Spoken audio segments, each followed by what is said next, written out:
Let's find the first and second derivatives for y equals e to the x plus 2x, the quantity squared. Well, this one's obviously going to be a chain rule because we have a function inside of a function. And if I wanted to find dy dx using correct notation, we'll take the derivative of the outside, the squared. That'd be 2 times quantity of the first, that quantity being e to the x plus 2x. And then we'll multiply that by the derivative of the inside, which is e to the x plus 2. Now before I get into finding the second derivative, I'm just going to expand this whole thing. So I will FOIL out the e to the x plus 2x times e to the x plus 2. First, e to the x times e to the x will give me e to the x squared. Outsides would be 2 e to the x. Insides would be 2x e to the x. And lasts would be 4x. And then distribute the 2 inside of that. Cleaning everything up, I'll have 2 e to the 2x plus 4 e to the x plus 4x e to the x plus 8x.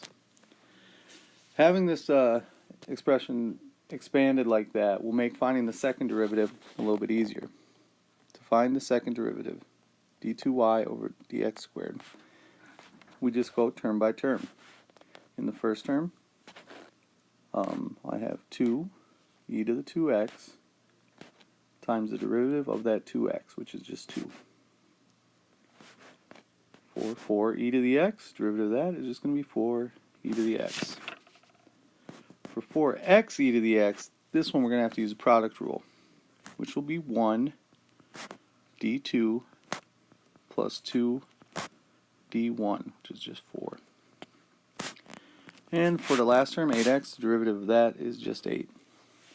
We can clean this up just a little bit.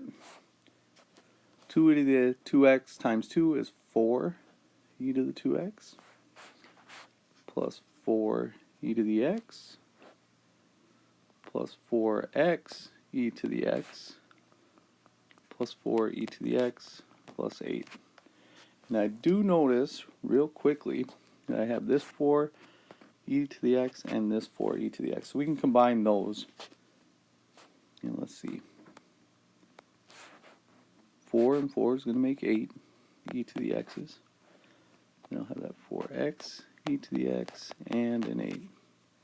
And that will be our second derivative.